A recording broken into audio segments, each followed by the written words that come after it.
One of my favorite Bible verses is Proverbs chapter 12, starting at verse 10. The New King James Version says it like this: "A righteous man regards the life of his animal, but the tender mercies of the wicked are cruel." The tender mercies of the wicked are cruel. That's an amazing verse, because I think there's so much at play here, but I think the idea here is that even a righteous man even has regard, even has respect, even cares about the life of even animals. You know what I mean? But for a wicked person, even the things that he does that he says are merciful, they're actually cruel. They're actually not merciful. And I think that this actually does apply to people that would call themselves Christians but adopt the mercy of the pagans, because the pagan version of mercy is never actually mercy. When you get down to the root of it, no matter how merciful, no matter how good, no matter how tender it looks, it's actually evil. It actually hurts the people that it claims to help. It's actually drawn swords. It's war. It's rebellion. It doesn't work out the way that people say it's intended to work out. And so when you adopt the principles of pagans, when you adopt the definition of justice of pagans, you are doing harm to your brother and sister in Christ. You are doing harm to your neighbor. You are hating your neighbor, not loving your neighbor. I was thinking about this just last night. I was watching Unsolved Mysteries again with my wife. We've been kind of working through the old school Unsolved Mysteries shows. We're in season 3 now. And one of the things that we've been commenting on again and again and again is the ridiculous nature of the sentencing in our country. We'll see people that get convicted of murder. We'll see people get convicted of stealing large sums of money. We'll see people that are convicted of child molestation, all kinds of heinous crimes, right? And there's two things we've noticed about the sentencing. One, there is no consistency to it. Someone will get 30 years, another person will get 10 years. For the very similar crimes, restitution for things that you've stolen is rarely, if ever, commanded by the judge. And even when it is, it's really rarely ever collected. And so there's really no consistency to it. And one of the things that we've noticed as well is how often people get out of prison early.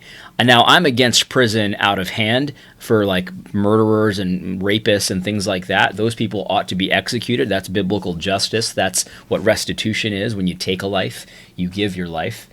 But if we're going to sentence someone to 40 years for a murder, don't let them out in 10. Like, it's just so crazy, right? And I know the idea is to be merciful. Like, prison is seen by pagans as more merciful than the death penalty. But it never is. It never works out that way. All you have to do to know that is to watch one prison show. One show about what it's like to be in prison, to know how dehumanizing prison actually is and how evil prison actually is. And so even the idea of being merciful by not, executing murderers, we can see how that's not loving to your neighbor, the people that are going to be victims of these murderers. But we can also see, if you think about it for more than just a few seconds, more than just a millimeter of depth, that it's actually not even merciful for the person that you're intending it to be merciful towards. This is something that we're seeing kind of play out on a grand scale in Big Eva as well. By now, many of you have seen this ridiculous situation. The Black Lives Matter protests have removed the Frederick Douglass statue at Rochester Park. They vandalized it and tore it down. And Frederick Douglass is a black abolitionist. And, it's just like, okay, so how did this happen? How did the Black Lives Matter decide that it was time to take down a statue of a black man who was against slavery? How did that work? And the reality is because everyone has adopted the pagan version of justice, the pagan version of mercy, and that kind of thing. I can draw a direct line to the insanity of taking down a Frederick Douglass statue, a direct line to the pagan mercy that people like Ligon Duncan and Russell Moore and probably a lot of your friends have tried to show as far as the Confederate flag and getting rid of it in Mississippi and stuff like that. Look, I don't care about flags as such, and I don't even care about statues. I think statues are kind of weird.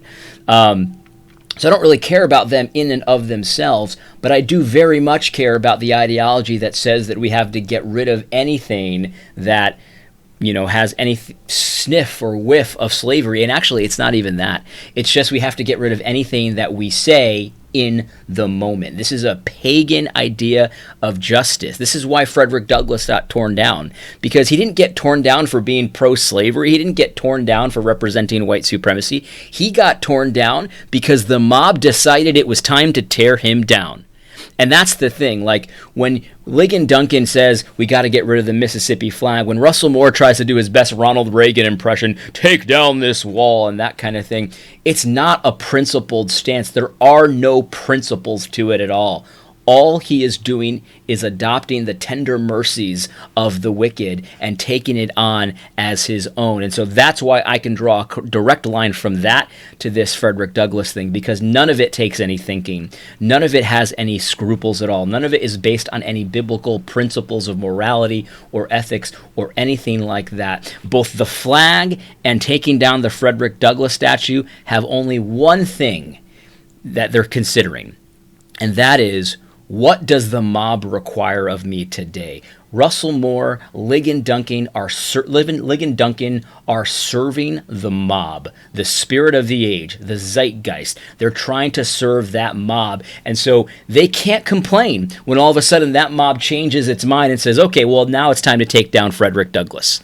Now it's time to take down this or that. Like when you serve the idol, it's going to demand you constantly to serve it. And at the way it's working right now is the idol's desires change from day to day.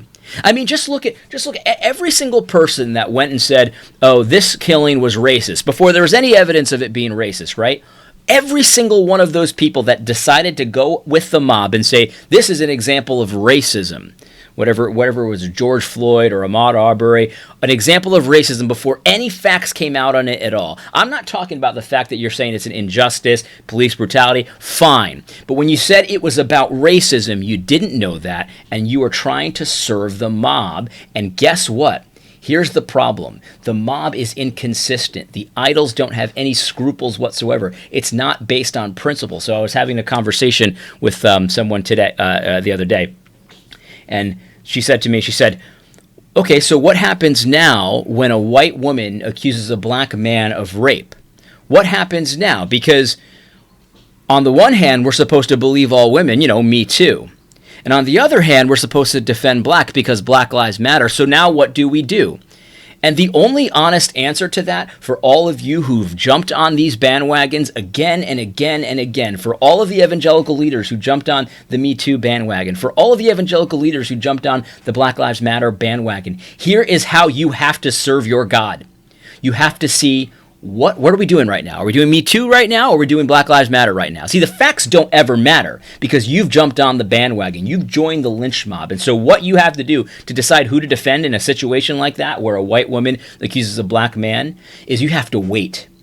You have to wait and see what your God demands of you today, because it's likely not the same as what your God demanded of you yesterday. It's likely going to be different, because today maybe we're doing Me Too. Yesterday we were doing Black Lives Matter. The day before that we were doing Me Too. What are we doing today? Well, you have to wait to see what your overlords say. What does MSNBC tell you to believe? See, that's where you're at right now. You're serving the zeitgeist. And so when you decide how you feel about a certain issue, you have to wait. What does MSNBC say? We're wearing the mask? We're not wearing the mask? What are we doing now? Are we social distancing, or are we protesting? Like, which one are we doing? Are we avoiding groups of 100 or less, or are we going out and protesting Black Lives Matter right now? Or are we wearing the mask? We're not wearing the mask. What are we doing right now? You see, you're enslaved to the zeitgeist.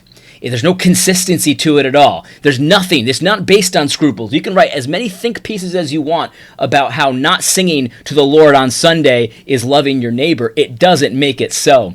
All you're doing is attempting to serve your real master, which is the master of this world, the spirit of the age, the master of the power of the air, that kind of thing. You're trying to serve that master. And so what do? You go to the headlines. What is MSNBC saying? What is CNN saying? All of a sudden that becomes loving your neighbor. That's what you're doing. And you're being made to look like idiots because of stuff like this. where all of a sudden Black Lives Matter and the movement is now canceling Frederick Douglass. You're being made to look like morons every single time, another statue comes down of someone that maybe you don't really agree with, but now you're a slave. Now you have to agree with it. Well, maybe Mount Rushmore has to get canceled too. Hey, the minute you give these people an inch, the Mississippi flag, totally, we got to get rid of it. It's a monument of hate. Well, what about all the monuments of hate in your institutions? They're coming for you. The zeitgeist, the beast, is never satisfied. It's going to keep changing, and you're never going to know. And one day you're going to slip up. One day you're going to slip up. You're going to think, oh, I guess we're doing Me Too now, and you're going to believe all women, but that's going to be a misstep, because that day you're going to be serving Black Lives Matter. You're not going to know that. And what are you going to do when the mob comes for you? You see, that whole idea of being enslaved to the spirit of the age, trying to figure out something that's unfigure-outable without looking to the mainstream media, it's going to lead to a misstep. And the slavery is never ending. You will never know what is what. The idols of the spirit of the age are constantly changing. That's why everything is so topsy-turvy. That's why you can't make heads or tails of what's going on in the news. On the one hand, visiting Mount Rushmore is racist. On the other hand, when Barack Obama does it, it's the best thing since sliced bread. Like, that kind of slavery, it's not fun. You just admit to yourself it's not fun. And remember that Christ has set you free from that kind of thing. Christ's burden, his yoke is easy. His law doesn't change. He's consistent. He's fair. He's not partial. He doesn't make you guess and hop on one foot, and then the next day you're hopping on the next foot. He doesn't make you wonder whether wearing a mask is loving your neighbor or not, depending on the day, depending on the context. Are we protesting? We're not protesting. It's not like that. That must be exhausting. Stop trying to work your way into salvation. That's as honest as I can put it. I see you guys. It's exhausting out there. What are we doing today? Oh, I guess we're against this. I guess we're for that. Like, it must be exhausting to try to figure that out all day, every day, trying desperately not to misstep, but forget about that stuff. Stop worshiping idols. Enough of that. God's law is consistent. It has never changed. It will never change. And the other thing is, your worth, your self-worth, your status before the Lord, your status before God doesn't rely on you deciphering this obscure law where you have no idea what's what. You don't know what to believe until MSNBC gets on TV and stuff like that. Like that has nothing to do with it, whether or not you're loving your neighbor well. I know all the think pieces make it seem that way. It's just not that way. So anyway, I hope this is encouraging for you. Look, leave all that mess behind, man. Leave all those idols behind and serve the Lord. Anyway, I hope you found this video helpful. God bless.